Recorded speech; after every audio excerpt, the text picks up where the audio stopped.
kelurahan. Saya Ketua Tim Penggerak PKK Desa Tusan, Kecamatan Banyarangkan, Kabupaten Klungkung. Nama saya Niketut Swastiwi. Bapak Ibu yang kami hormati, pada kesempatan yang baik ini saya akan menyampaikan penyuluhan tentang tertib administrasi PKK. Gerakan PKK adalah gerakan masyarakat yang tumbuh dari dan oleh masyarakat yang dilakukan secara partisipatif. Di sini peran serta semua pihak sangat diperlukan untuk bersama-sama memikul berat beban pembangunan dan menikmati hasil pembangunan itu secara bersama-sama pula. Bapak Ibu yang kami hormati, adapun landasan hukum dari PKK itu yaitu 1. Rakernas 8 tahun 2015, yang kedua Peraturan Menteri Dalam Negeri nomor 1 tahun 2013, yang ketiga yaitu Peraturan Presiden nomor 99 tahun 2017. Administrasi PKK di sini yaitu sistem pengelolaan yang berhubungan dengan kelembagaan PKK beserta dokumentasinya di setiap jenjang meliputi pencatatan, pendataan, pelaporan, pengarsipan yang dilakukan melalui baik secara manual maupun melalui teknologi informasi. Secara garis besar di sini administrasi PKK ada dua, yaitu administrasi umum dan administrasi keuangan. Administrasi umum adalah suatu usaha untuk mencapai tujuan dengan melaksanakan kegiatan administrasi secara teratur, tertib, dan terarah, secara tertulis ataupun ketatausahaan. Di sini administrasi keuangan yaitu tata cara penyelenggaraan dan pengelolaan keuangan yang dilakukan secara teratur dan terarah dengan sumber dana, peraturan, ketentuan yang berlaku sehingga tercipta tertib penggunaan keuangan dan pertanggungjawaban. Yang ke-A yaitu administrasi umum. Salah satunya itu surat. Surat adalah salah satu bentuk alat komunikasi secara tertulis yang berisikan pemberitahuan, permintaan, dan lain-lain. Yang nomor 2 yaitu jenis surat. Beberapa dokumen yang dibuat atau dikeluarkan oleh tim penggerak PKK yaitu 1. Surat keputusan, 2. Surat biasa, 3. Surat pengantar, 4. Surat edaran, 5. Surat kuasa, 6. Surat tugas, 7. Piagam atau penghargaan, 8. Lembar disposisi. Termasuk di sana ada pemberian nomor kode, cara pembuatan, penandatanganan, pendistribusian surat, dan pengarsipan surat. Yang ketiga yaitu buku administrasi. Dalam melaksanakan kegiatan di bidang administrasi ada 6 buku wajib yang ada di PKK, yaitu 1. Buku daftar anggota tim penggerak PKK dan kader PKK. Di sana bukunya ada 2 ibu-ibu ya. Yang kedua yaitu buku agenda surat masuk dan surat keluar. Buku agenda surat masuk yaitu untuk mencatat surat-surat yang diterima ataupun surat-surat yang keluar atau dikirim. Sekarang ada fenomena pengiriman berita ataupun surat lewat WA. Boleh ibu-ibu? Boleh kalau itu adalah sifatnya mendadak. Tetapi ibu-ibu harus ingat itu harus disusul segera dengan surat resmi sehingga notulen ibu akan tetap, buku agenda ibu akan tetap terisi. Sedangkan yang ketiga yaitu buku keuangan adalah buku untuk mencatat segala keuangan penerimaan ataupun pengeluaran pada anggaran tim penggerak PKK itu sendiri. Yang keempat yaitu buku notulen adalah buku untuk mencatat segala jalan-jalannya rapat dan hasil-hasil rapat yang dimana buku notulen itu harus ditandatangani oleh pembuat notulen atau notulis dan pimpinan rapat. Yang kelima yaitu buku inventaris, yaitu buku untuk mencatat segala barang-barang yang dimiliki oleh kantor tim penggerak PKK itu sendiri. Sedangkan buku keenam yaitu buku kegiatan, yaitu untuk mencatat segala kegiatan-kegiatan yang diikuti oleh tim penggerak PKK ataupun yang dilaksanakan oleh tim penggerak PKK itu sendiri. Dalam buku kegiatan misalkan ibu-ibu menerima surat dari Perbekal atau lurah tentang gerakan semesta berencana resik sampah plastik, suratnya dimasukkan di mana ibu-ibu?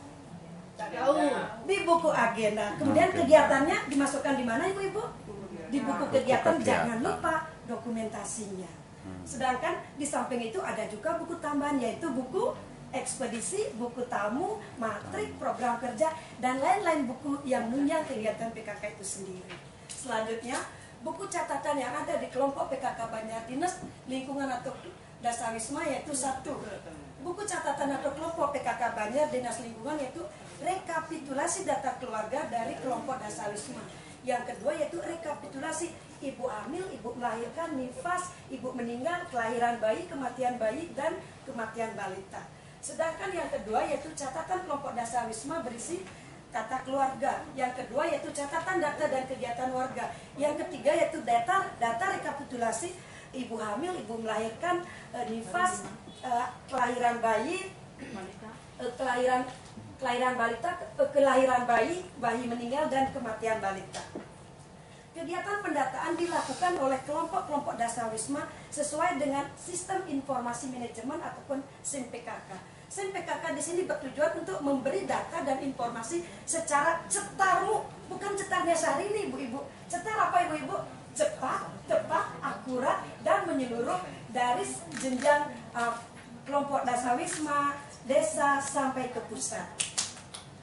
Sedangkan selanjutnya yaitu administrasi keuangan. Pengelola keuangan tim penggerak PKK adalah siapa ibu-ibu? Bendahara tim penggerak PKK. Sedangkan C yaitu laporan.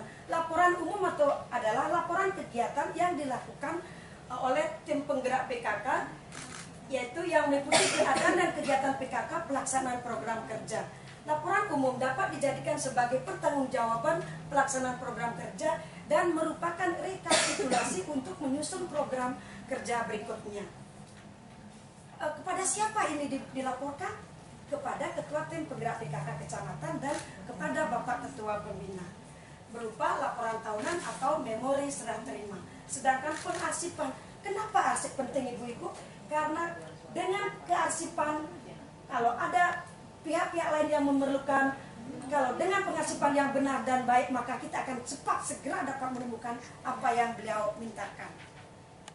Demikian Bapak Ibu, dapat saya simpulkan bahwasannya dengan peningkatan pengetahuan, kesamaan pemahaman, serta mekanisme yang baik dan benar melalui tertib administrasi, maka tujuan gerakan PKK dan peningkatan kinerja kader-kader PKK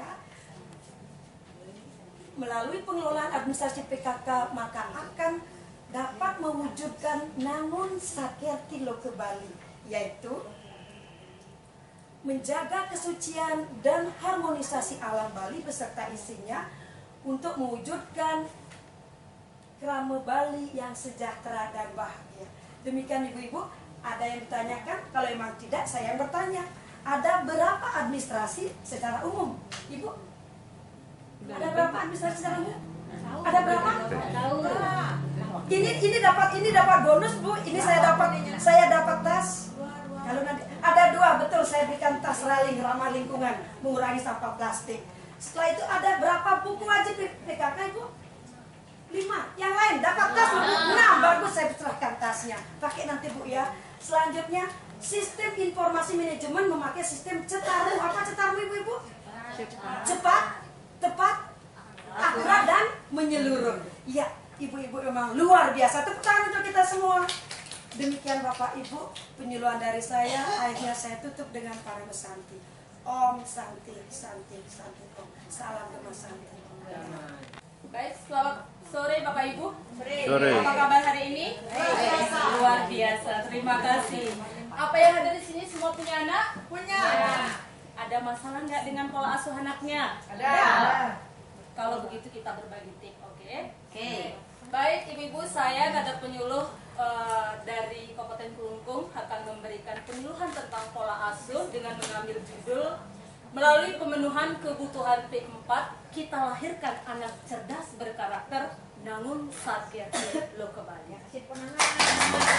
Bapak Ibu, berbicara masalah anak dan remaja adalah merupakan pembicaraan penting dan serius untuk kita bicarakan. Kenapa? Karena anak merupakan anugerah Tuhan yang patut kita jaga. Anak adalah masa depan bangsa dan negara. Nah, jika masa depan bangsa dan negara sudah lahir dan tumbuh sehat jasmani dan rohani, niscaya kita akan mampu menjadi pelaku pembangunan 6 pilar kekuatan Bali untuk bisa wujudkan Bali Dwipayang Jaya. Betul tidak? Betul. Namun Bapak Ibu, seiring dengan perkembangan zaman dan teknologi yang semakin pesat, kita sering mengalami atau melihat di masyarakat kasus-kasus yang menimpa anak dan bahkan sampai ke jalur hukum. Dan tidak sedikit pula orang tua yang mengeluh katanya, aduh anak sekarang berbeda dengan kita dulu yang mau membantu orang tua tetapi sekarang kerjaannya hanya main HP. Betul tidak? Betul. Kalau begitu saya hadir di sini akan berbagi solusi dengan Bapak Ibu semua. Untuk itu mohon fokus mendengarkan. Saya Bawa Berner. Di sini ada tulisan melalui pemenuhan P4 kita lahirkan anak cerdas berkarakter namun sadgerti lo kebal. P4 yang saya maksud di sini Bapak Ibu. P yang pertama yaitu pemenuhan akan kebutuhan pangan yang B2SA. P yang kedua adalah pemenuhan akan pakaian yang sopan, rapi, dan berbudaya. Apalagi pemerintah Provinsi Bali mencanangkan program berbusana adat Bali setiap hari Kamis. Itu adalah salah satu pola asuh anak. P yang ketiga, kita harus bisa melakukan pemenuhan akan kebutuhan perumahan yang sehat dan layak huni. Kemudian, P yang keempat adalah kita harus bisa memenuhi pendidikan mereka, yaitu pendidikan budi pekerti dan karakter. Jangan hanya pendidikan ilmu pengetahuan saja kita berikan anak-anak kita. Betul tidak? Betul. Lanjut Bapak Ibu, kapan anak kita memberikan pemenuhan P4? Yaitu sejak anak masih berada di dalam kandungan. Kalau mereka sudah kita penuhi kebutuhan P4-nya, mereka akan lahir menjadi anak yang sehat, tidak stunting seperti yang sedang isu kita perangi sekarang. Kemudian, umur 0 sampai 6 tahun, pemenuhan akan kebutuhan P4 tetap kita harus penuhi dengan baik. Kemudian, ibu-ibu harus mencarikan identitas diri, napi, akte kelahiran. Mang Detan sudah punya 4 anak tapi tak ada punya akte. Besok anak sekolah tidak diterima, minder. Itu pola asuh yang salah. Kemudian meningkat, umur 7 sampai 18 tahun. Pemenuhan akan kebutuhan P4 itu tetap harus kita penuhi dengan baik. Bapak Ibu, selain itu, kita sebagai keluarga mempunyai fungsi napi. Pertama, fungsi agama. Bila Tiang kaitkan dengan ajaran agama, karena Tiang adalah orang Hindu, jadi pemenuhan akan kebutuhan P4 ini di Hindu pun juga ada disebutkan. Sebagai orang tua yang baik harus bisa memenuhi 5 W. W yang pertama adalah warak, berarti pangan yang harus terpenuhi. W yang kedua waras, berarti kesehatannya yang harus terpenuhi. W yang ketiga wastra, berarti pakaiannya yang harus terpenuhi. W yang keempat, wisma, berarti rumahnya yang harus kita penuhi. Dan W yang terakhir adalah wasita, berarti pendidikan dan kebudayaannya yang harus kita penuhi. Nah, jika anak kita sudah lahir sehat jasmani dan rohani, cerdas berkarakter, berbudi pekerti yang luhur, berakhlak mulia, niscaya mereka akan mampu menjadi generasi penerus bangsa yang handal, mampu melakukan pembangunan 6 pilar kekuatan Bali untuk wujudkan Bali Dwipa yang jaya. Setuju tidak? Setuju. Kalau setuju, langsung saya ajak Bapak dan Ibu hari ini. Mulai sekarang, mari kita berbenah diri. Mari kita introspeksi diri, mari benahi pola asuh anak dengan pemenuhan kebutuhan akan P4 dengan baik. Kenapa saya garis bawahi dengan baik? Karena saya yakin Bapak Ibu yang hadir di sini sudah memenuhi pola pemenuhan P4, tetapi belum tentu dengan baik. Anak saya tidak pernah kelaparan, sudah saya kasih makan, tetapi sudahkah B2SA? Baju anak saya sudah mahal, tetapi sudahkah rapi, sopan, dan berbudaya? Rumah saya tingkat 10, tapi sudahkah layak huni dan sehat? Pendidikan saya S2, nanti anak saya S3, tetapi apakah sudah mereka memperoleh pendidikan budi pekerti dan karakter? Setuju? Setuju. Baik Bapak dan Ibu, sebenarnya banyak yang ingin saya sampaikan, hanya saja dibatasi oleh waktu, biar penyuluh yang lain juga dapat berbagi tips bersama-sama. Jadi cukup itu yang bisa saya sampaikan dengan satu harapan, mudah-mudahan ada manfaatnya. Dan bila mungkin ada tutur kata saya yang tidak berkenan di hati, izinkan saya mohon maaf. Dan terakhir saya punya pesan pada Bapak Ibu semua lewat sebuah kata mutiara berikut ini. Jangan pernah tanyakan apa yang sudah anak-anak kita berikan untuk kita. Mari bertanya apa yang sudah pernah kita berikan untuk mereka. Terima kasih, selamat hari.